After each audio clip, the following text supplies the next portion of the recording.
여러분 안녕하십니까? 대한민국 대표 경제 뉴스 뉴스플러스 시작합니다. 증시 프리즘 이번 한 주는 박혜린 기자와 함께합니다.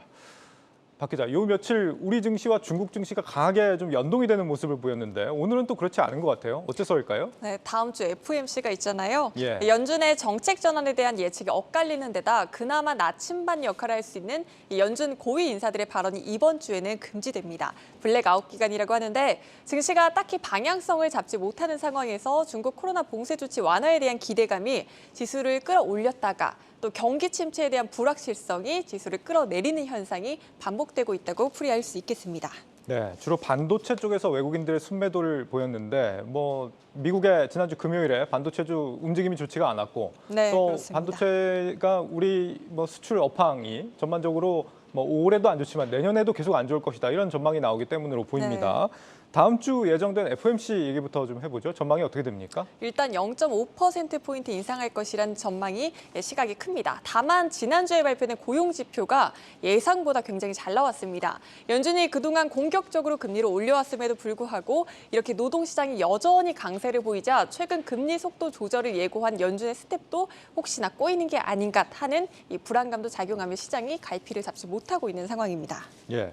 자, 이런 가운데 오늘 우리 시장에 아주 제한적으로 영향을 줬던 이 중국의 코로나 봉쇄 완화 이슈를 좀 살펴보겠습니다. 네. 중국 위드 코로나로 전환하는 건가요? 혼란스럽긴 하지만 일단 첫 발은 뗐다고 볼 수 있겠습니다. 예. 가령 그동안 대중교통 이용 시 PCR 검사 후 음성 증명서를 제출해야 하는 이런 절차가 있었는데 오늘부터 경제수도 상하이시에선 대중교통이나 공공장소 출입 시에도 음성 증명서 검사하지 않기로 했고 청두나 텐진 등 최소 10개 도시에서도 이 같은 절차가 폐지됐습니다. 곳곳에서 제로 코로나 완화 정책이 나오자 특히 오늘 항생지수 4%나 급등하기도 했습니다. 예. 수요일에 10대 방역 정책 중국에서 내놓겠다라고 하는데 아마도 1월 정도에는 단계를 좀 완화하는 그런 방안이 나올 걸로 기대가 되고 있습니다. 네. 중국 소식은 이어지는 고웨스트에서 더 알아보기로 하고요. 오늘 일부 우리 소비주들만 좀 올라주는 모습이었는데 중국의 이 리오프닝 수혜주 어떤 것들이 좀 거론되고 있습니까? 네, 최근 주가에도 잘 드러나고 있죠. 매출에서 중국이 차지하는 비중이 큰 화장품주나 여행주가 힘을 받고 있는데 이 화장품주 같은 경우는 실제로 수요가 회복되고 매출로 잡히기까지 즉 실적 가시성이 나타나기까지는 시간이 조금 걸립니다. 그래서 지금 당장 매출이 움직이고 있고 수요까지 힘을 받을 만한 업종 무엇인지 살펴봤더니 대표적인 게 카지노 관련주였습니다. 카지노요? 네, 이미 일본 여행객 수요 확대로 실적이 회복되고 있고요. 내년 상반기에는 중국 고객까지 가세할 것이라 전망이 나오고 있습니다. 실제로 지난 3분기 파라다이스의 매출액과 영업이익 각각 55%, 697% 증가했고 강원랜드는 62%, 389%나 급증했습니다. 오늘 또 눈여겨봐야 될 부분이 국제유가입니다. 네. 지금 지난주에 배럴당 70달러 중반까지 갔다가 다시 80달러대로 지금 올라선 모습인데 중국 수요가 늘어난 영향인가요?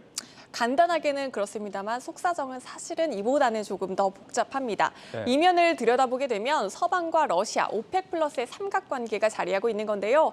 현재 시간 5일부터 서방 국가가 러시아를 제재하기 위해 러시아산 원유 가격을 60달러로 상한하기로 했습니다. 이 가격이 넘는 러시아산 원유 운송은 거부하고 다양한 제재를 가하기로 한 겁니다. 참고로 현재 러시아산 원유는 배럴당 70달러 정도로 거래가 됩니다.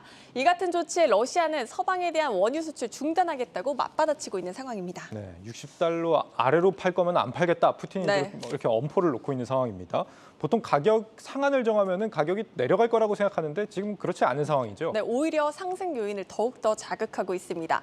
러시아산 원유 공급이 줄면 중동이나 다른 지역으로 수요가 몰리기 때문입니다. 게다가 오펙 플러스가 내년 말까지 하루 200만 배럴 감산 방침을 계속 유지하기로 했습니다.